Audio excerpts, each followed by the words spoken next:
अस्सलाम वालेकुम, welcome back to my YouTube channel. Hope you are all doing well. Guys, आज के lesson में हम सीखेंगे दोज इंग्लिश स्पोकन स्ट्रक्चर, जिसकी मदद से हम स्क्रीन पर लिखे गए फ़िक्रात को इंग्लिश में बोल सकेंगे। इस तरह के छोटे छोटे फ़िक्रात हम अपनी डेली लाइफ में बहुत ज़्यादा बोलते हैं। ये ख़ास उर्दू का स्टाइल है जिसमें हम किसी से सवाल कर रहे होते हैं, जैसा कि पानी पियोगे, या क्या आप पानी पियोगे, नाश्ता करोगे, चाय पियोगे, मेरी मदद करोगे। और सेकंड टाइप के हम इस तरह के फ़िक्रात भी बोलते हैं, सालन लाऊं, या फिर क्या मैं आपके लिए सालन लाऊं, आपकी मदद करूं, आपको कुछ समझाऊं, चाय का कप लाऊं, या फिर क्या मैं आपके लिए चाय का कप लाऊं। तो इन फ़िक्रात को इंग्लिश में ट्रांसलेट करके अब हम देखते हैं। तो वीडियो शुरू करने से पहले अगर आपने अभी तक हमारे चैनल को सब्सक्राइब नहीं किया तो काइंडली चैनल भी सब्सक्राइब कर दें, ताकि इस तरह के यूज़फुल लेसन आपको बर वक्त मिलते रहें। तो अब बिना टाइम वेस्ट किए हम अपने आज के लेसन का आगाज़ करते हैं। सबसे पहले तो हम एडवांस इंग्लिश सेंटेंसेस का स्ट्रक्चर देख लेते हैं, जिसकी मदद से हम इन जुमलों को इंग्लिश में ट्रांसलेट करेंगे। तो हमारे पास स्ट्रक्चर है, would you like to, then first form of verb, then object. Would you like to यहाँ पे हमारे पास एक मोर स्टैंडर्ड और कॉमनली यूज़ होने वाली फॉर्म है, जिसका मतलब होता है क्या आप चाहते हैं। आप इसकी जगह विल भी यूज़ कर सकते हैं, लेकिन वो थोड़ा सा साउंड ऑकवर्ड देता है, जिसकी वजह से हम नहीं यूज़ करते। थोड़ा सा लेस कॉमन यूज़ होने वाला वो वर्ड है। देन जो फर्स्ट फॉर्म ऑफ वर्ब का मतलब है कि बेस्ट फॉर्म ऑफ वर्ब, जो एक्शन या फेल होगा उसको हम सेंटेंस में ऐड करेंगे। देन ऑब्जेक्ट, ऑब्जेक्ट कहा जाता है जिस पर काम किया जाता है। अब हम देखते हैं कि जो हमारे पास फर्स्ट फ़िक्रा है इसको किस तरह से ट्रांसलेट करना है।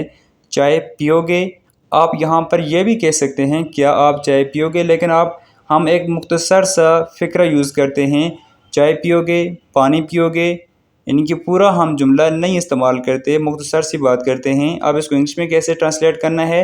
Would you like to have tea, would you like to, ये आपने हर सेंटेंस के शुरू में स्ट्रक्चर से ऐड करना है। देन आपने first form of verb use करनी है, देन ऑब्जेक्ट। हैव की जगह आप यहाँ पर टेक का वर्ड भी यूज़ कर सकते हैं, would you like to take tea, या would you like to have tea. Next जुमला है, नाश्ता करोगे।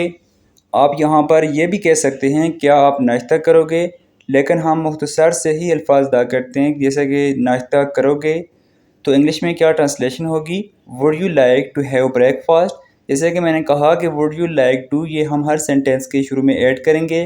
देन हम यहाँ पे हैव, जो कि फर्स्ट फॉर्म ऑफ वर्ब यहाँ पे यूज़ की हमने, एंड ब्रेकफास्ट, नाश्ता, ऑब्जेक्ट यूज़ किया। तो पूरा कंप्लीट सेंटेंस क्या बनेगा, would you like to have breakfast, नाश्ता करोगे, या क्या आप नाश्ता करोगे। पानी पियोगे, या फिर आप ये भी कह सकते हैं क्या आप पानी पियोगे।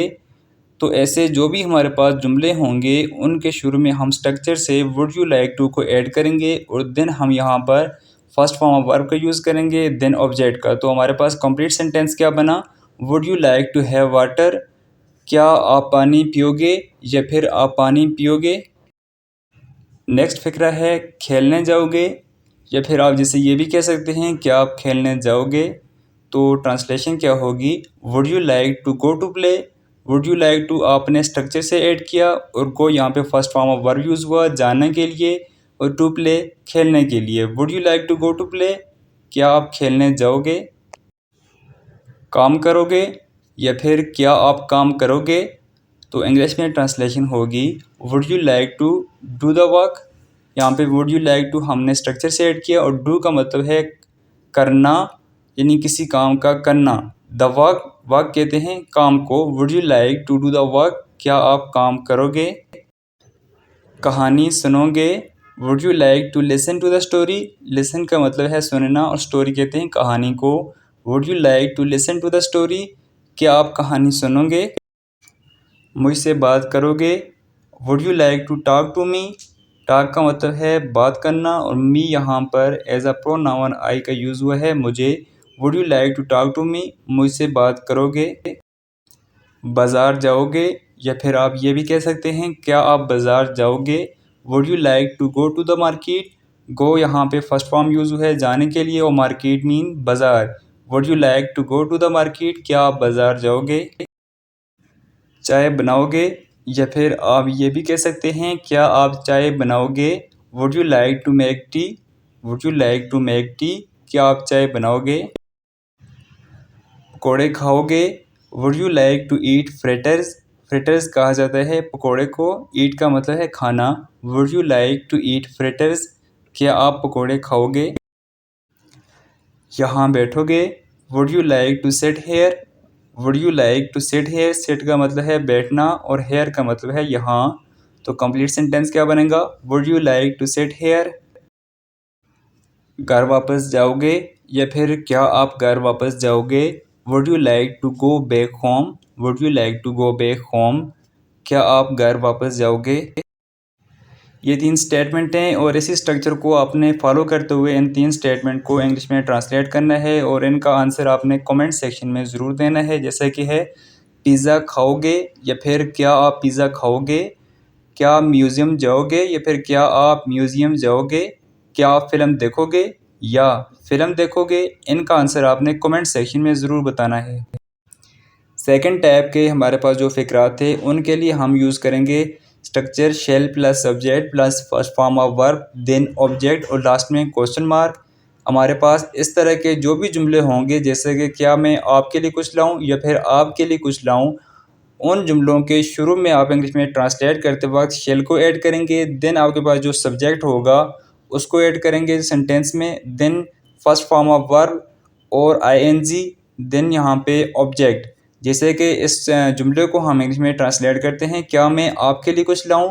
Shell I bring you something? Shall यहाँ पे हमने लिया स्ट्रक्चर से। देन हमारे पास मैं जो था हमारे पास सब्जेक्ट था और ब्रिंग का मतलब है लाना, यू आपके लिए एंड समथिंग यानी कि कुछ चीज़। क्या मैं आपके लिए कुछ लाऊं? Shall I bring you something? क्या मैं आपके लिए सालन लाऊं? आप यहाँ पर ये भी कह सकते हैं आपके लिए सालन लाऊं, लेकिन हम कंप्लीट जो जुमला बोलेंगे वो हमारे पास होगा क्या मैं आपके लिए सालन लाऊं। इंग्लिश में ट्रांसलेशन होगी शेल आई ब्रिंग द करी। करी का मतलब है सालन और शेल हमने यहाँ से स्ट्रक्चर से लिया। देन हमारे पास सब्जेक्ट आई आ गया और ब्रिंग का मतलब है लाना, द करी सालन। शेल आई ब्रिंग द करी? क्या मैं आपके लिए सालन लाऊं? अब इस तरह से हमारे पास एक और जुमला है क्या मैं आपके लिए पानी लाऊं? आप यहाँ पे ये भी कह सकते हैं आपके लिए पानी लाऊं। Shall I bring you water? Shell I bring you water? क्या मैं आपके लिए पानी लाऊं? आपने स्ट्रक्चर को फॉलो करना है। स्ट्रक्चर को फॉलो करते हुए आप इस तरह के हज़ारों के हिसाब से स्टेटमेंट बना सकते हैं। क्या मैं आपके लिए कुछ खरीदूं? Shall I buy you something?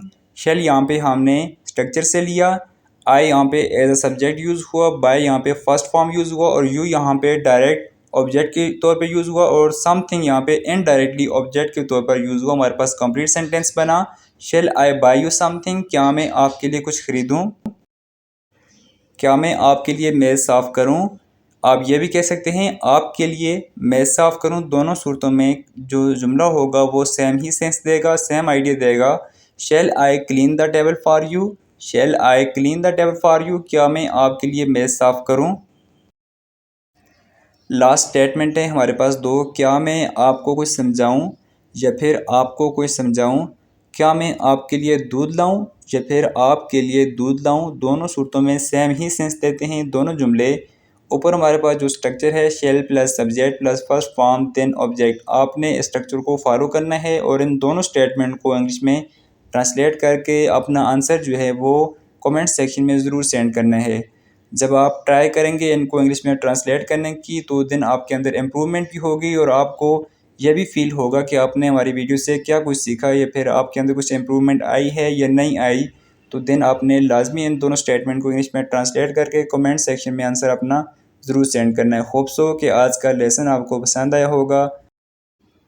अगर आप हमारी वीडियो से कुछ ना कुछ सीख पा रहे हैं तो हमारे चैनल को सब्सक्राइब कीजिए और साथ वीडियो को लाइक और शेयर भी ज़रूर कीजिए। थैंक्स फॉर वॉचिंग एंड अल्लाह हाफिज़।